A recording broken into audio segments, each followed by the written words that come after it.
person instead of virtual, and I hope that we can make that happen in the years ahead. It's a pleasure for me to have a chance to share with you the extraordinary world that we're living in and where it's going, and hopefully to provide you a reason to have a hopeful future for yourself, your nations, your children, your companies. Allow me to share some slides with you to facilitate this. So here we go.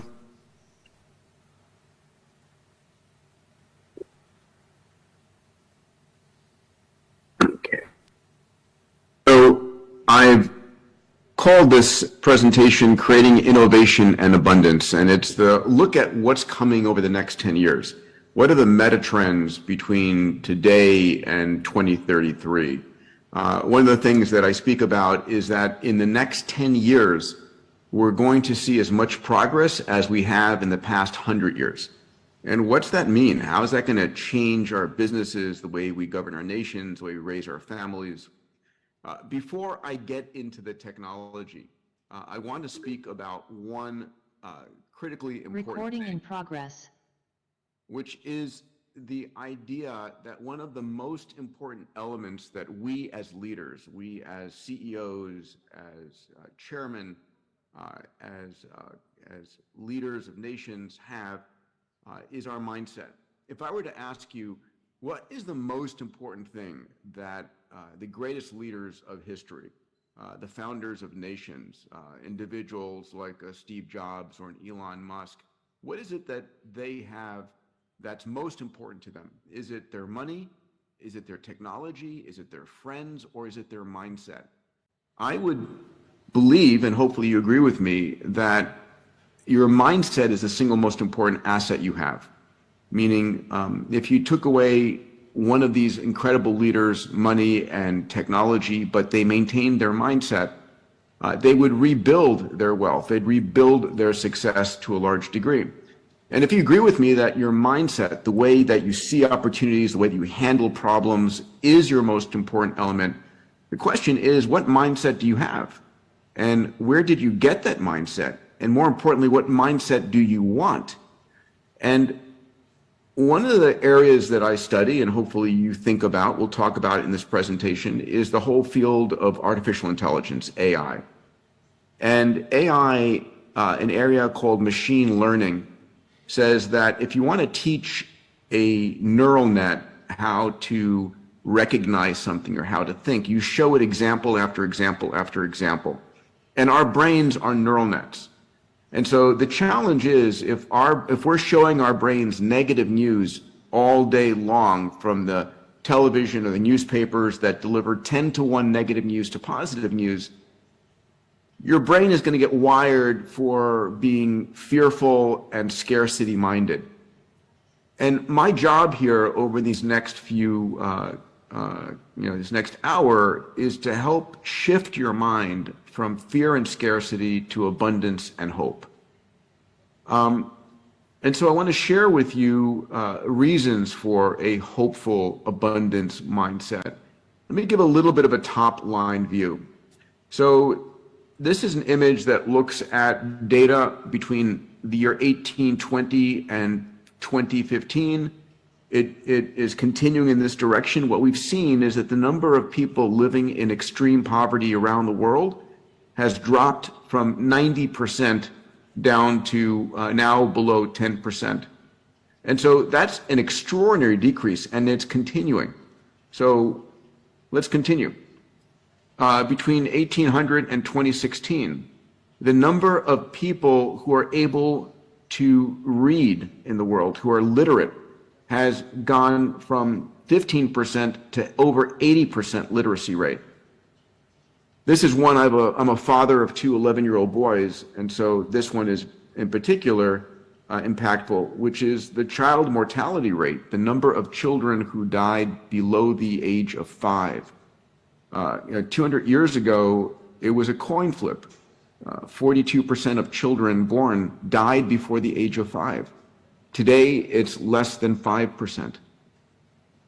This is a look at global life expectancy over the last few hundred years. And what we've seen is that global life expectancy has gone from an average of 30 to over 75, and we'll speak about this as well. This is global access to electricity. We've added 1 billion people in the last 20 years who have access to electricity. And this is global access to the internet, right? Going from 0 30 years ago to 80, 90% in countries around the world. So the question is, why is this happening? Why are all of these trends moving so rapidly in the right direction? Is it smarter politicians? Is it we humans have gotten smarter? I would say that the reason, hopefully you agree with me, is it's the impact of exponential technologies. Computation, sensors, networks, AI, robotics, 3D printing, synthetic biology, augmented, virtual reality. And what we're seeing is that faster, cheaper computers are the bedrock, the foundation upon which all these other exponential tech are being built.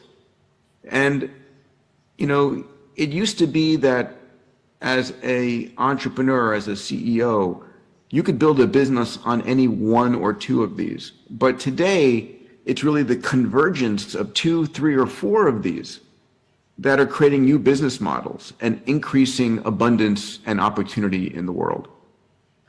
So when I speak about exponentials, what does that mean? And some of you may be graduates of Singularity University, and thank you if you have. I hope you'll consider coming back. And in particular, I run every year something called Abundance 360. It's the highest level program for Singularity. It's in Los Angeles every March. And we talk about exponentials and the impact on our lives. We are all linear thinkers. Our brains are wired to think in a linear fashion. 1, 2, 3, 4, 5 in 30 linear steps, I am 30 meters away. But when I say, where are you going to be in 30 exponential steps, where an exponential is a simple doubling, 1, 2, 4, 8, 16, 32, in 30 doublings, you're not 30 meters away, you're 1 billion meters away. Put differently, you've traveled around the planet 26 times. And this is what it looks like when I graph it. This red line is all of us. It's our kids, it's our customers, it's our citizens, our politicians. We have not had a hardware or a software upgrade in a couple million years. It's been a while. But this yellow line is the technology we're talking about here today. It's computation, sensors, networks, AI, robotics, and so forth. It's doubling in power every 12 to 24 months. And the difference between this linear thinking and this exponential growth is either disruptive stress, if you're the CEO of a company being disrupted by this technology, or it's disruptive opportunity if you're the entrepreneur creating a breakthrough. So as we talk about creating abundance in the world, I want to share what I consider a very important point. It's something that shifted the way I see the planet and the way I see my work and the companies that I create. And it's the notion that technology is a force that takes whatever was scarce and makes it abundant. Put differently, there's nothing truly scarce on the planet. It's just not in a usable form yet. And I'll come back to that idea. Here's a perfect example. What would you think of as more scarce than a perfect diamond? A 5, 7, 8, 10 carat perfect diamond. Well, there is a company, a friend of mine, who has a company called the Diamond Foundry, and they are building artificial lab-grown diamonds. So what they're able to do is deposit the carbon layer by layer by layer and create a perfect diamond. It's not an artificial, in other words, it is a diamond. It is made, it looks exactly like a real diamond. It's the exact same molecular matrix. And, the largest jeweler in the world, Pandora, said they're no longer going to sell mined diamonds because of the environmental and human rights costs, and they're only selling these lab-grown diamonds. Let me show you what a actual diamond ring looks like. this would be a diamond ring grown in the lab layer by layer. We'll talk about an abundance of energy. Remember, I said the energy is there, just not in usable form. If you go back 100 plus years ago, this was energy. We would go and kill whales to get whale oil to light our nights for reading. Then we drilled kilometers into the ground or ravaged mountains for coal, oil, and natural gas. Today, we're living on a planet that is bathed in 8,000 times more energy from the sun than we consume as a species. It's not that the energy is scarce, it's just not in a fully usable form. But this is where advances in solar technology are taking us, to be able to gain access to those 8,000 times. And what I like to say is that the poorest countries in the world are the sunniest countries in the world and can become the net energy exporters. So here are just some stats to set what's going on. In the United States in 2022, nearly half of all the new solar, of all the new energy added to the grid was from solar. We've seen record highs in wind and brand new deployment of battery factories. There are 13 gigafactories in the US and a large number growing in Europe. And what's driving this progress is that what we're seeing is country after country is making the statement that you can no longer sell internal combustion cars in parts of Europe or China or parts of the US past a particular date. So some nations like Norway and Sweden have said no internal combustion cars after 2035 or 2040. And the car companies are investing hundreds of billions of dollars in electrifying their complete fleets. And that's driving investments in battery technology as well. So the last thing I'll mention in energy, besides the renewables, is that over the last 5 years, there have been extraordinary breakthroughs in the area of fusion. And fusion, of course, is what powers the sun 93 million miles away. And we have been pursuing fusion power for the better part of 50 years. And it's always been something mañana. It's always been something that's far away. Today, we're seeing a number of fusion companies expecting to have net energy production by 2024 and commercial operations by the end of this decade. And what this means is a massive abundance of energy becoming available. Let's talk about abundance of food, obviously an area of particular import to all of you. But we're going to be changing in part how we produce and distribute food. One of the areas that is on the verge of very rapid growth is what's called lab-grown meats or lab-grown proteins. We're seeing this in chicken, in fish, and in beef, where instead of growing the entire cow or the entire chicken or the entire tuna, you grab a few cells, muscle cells, stem cells, and you grow only the meat portion. You don't grow the rest of the animal. And these products are already approved in different countries. The first country to approve this was in Singapore. We just saw a recent approval by the FDA in the United States. And the reason that this is important is that this food can be produced in downtown Chicago or downtown New York or downtown Nairobi.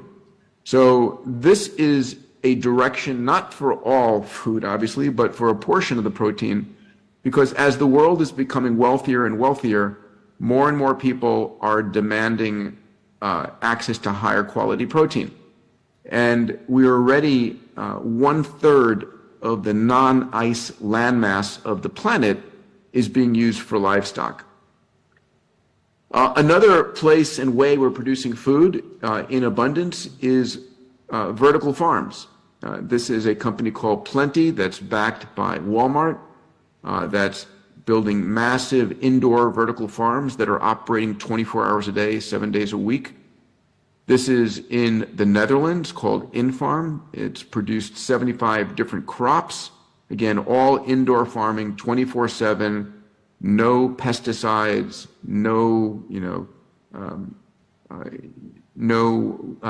lack of water, perfect temperature, perfect micronutrients. Eco1 is the world's largest vertical farm. This is in Dubai, 330,000 square feet, square city blocks. So that's a quick overview of how we're going from scarcity to abundance in different new technologies in food. Now, when is that going to be a substantial percentage of the food production in the world?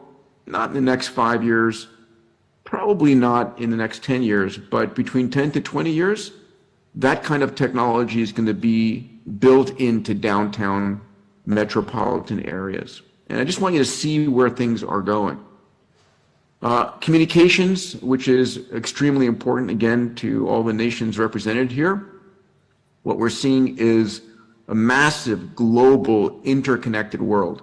So SpaceX has been deploying its Starlink satellite network, 2,500 satellites on its way now to 30,000 satellites. And these satellites are delivering 100 megabit, soon up to a gigabit connection speed, and it's delivering services to eventually every square meter on the planet. We've heard in particular of the support it's given in the Ukraine. Besides that, there's another company which is coming online called eSpace. They're going to be launching 100,000 satellites. And these satellites are going to be providing very low cost, very easy communications from very small sensors. And then, of course, 5G, our cell phones today. We will have about 3 billion people on 5G by 2025. And this is 100 times faster than 4G. But it doesn't stop there, because 6G is also under development. It's 100 times faster than 5G. Put differently, you can download 142 hours of Netflix in a single second. So all the movies you could possibly want for the rest of the year, downloaded in just a second. All right, let's talk about how we're going to be transforming the transportation industry. Well, we've been talking about this for a while, but it's still progressing. I would have expected it would have been here already, but I think we're going to see it here in the next 3 or 4 years. And these are fully autonomous cars that are as safe or safer than human drivers. And so General Motors has a division called Cruise. They're now operational in San Francisco. Mobileye is operational in Paris. Pony.ai in Shenzhen. Waymo, which is the spin-out from Alphabet, Google's parent, is operational in a number of locations, and they've driven over 20 million driverless miles. And of course, Tesla has just released their full self-driving beta, and hopefully will become fully operational by next May. Besides autonomous cars, it's going to be what we call flying cars, or eVTOLs, electric vertical takeoff or landing. A number of companies that are leading this effort. This is one called Joby. It went public last year for $6.6 billion. This is a multicopter. It's basically vertical takeoff and then transition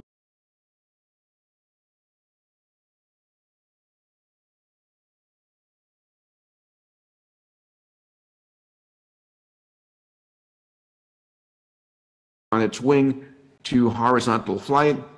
Another company called Lilium out of Germany, and a company called Archer also went public and has just been demonstrating operational flights in the United States. And then finally, this company called Beta, which has been selling these vehicles mostly for cargo.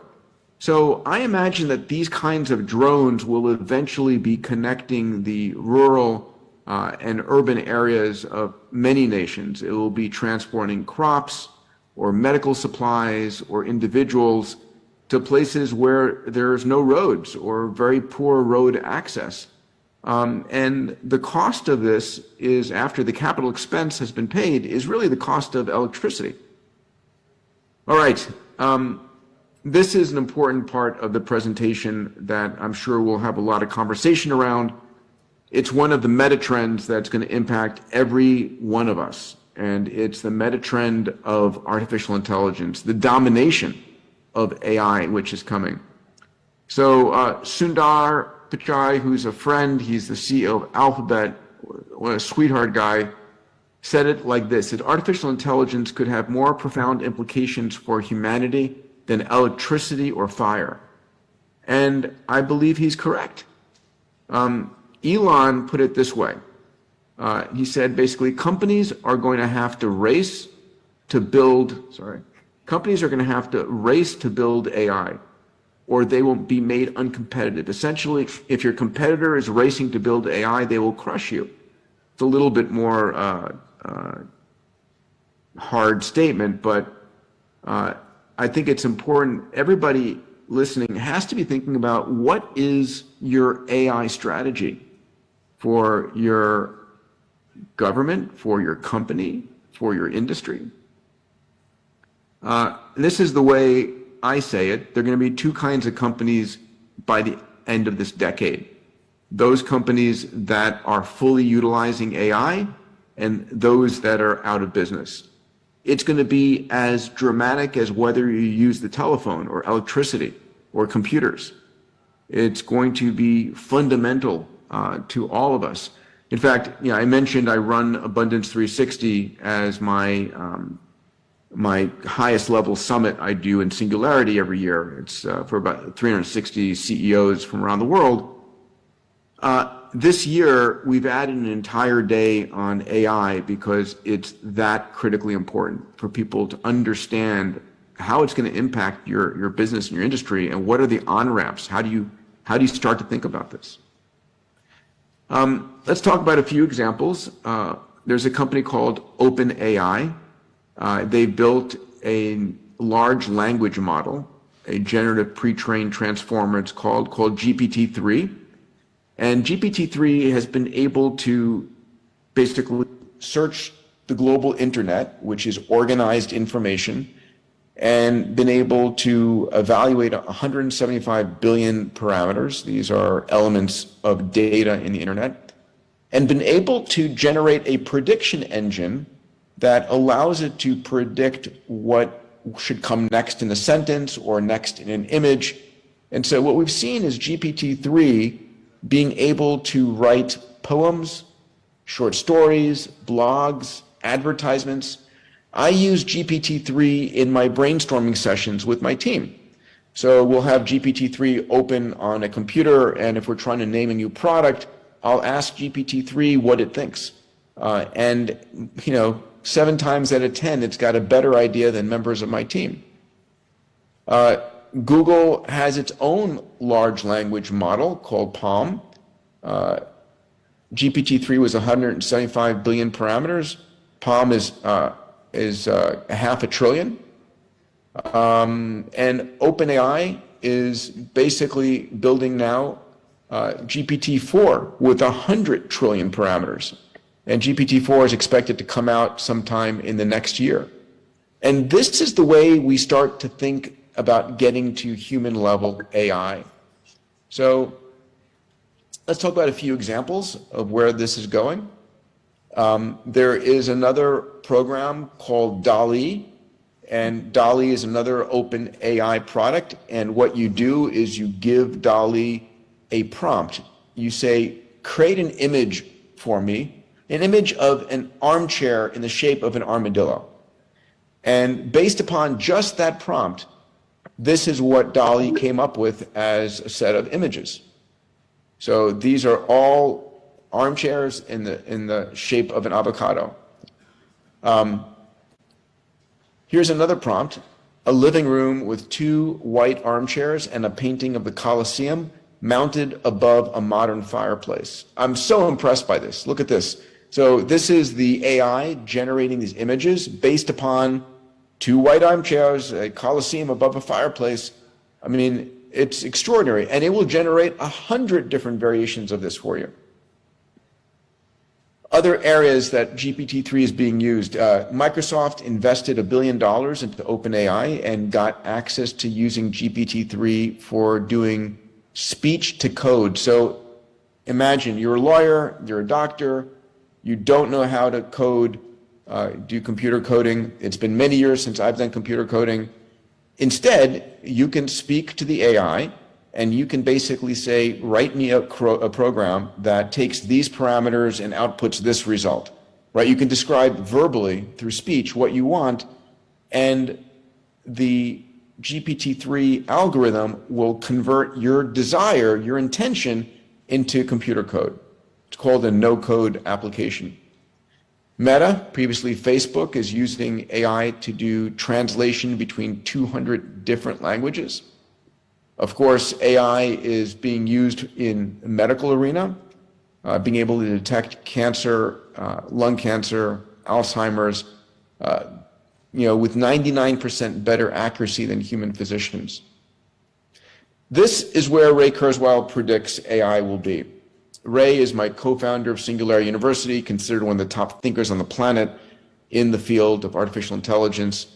He made this prediction a while ago, and he's been sticking with it, that by 2029, AI will have reached human-level intelligence.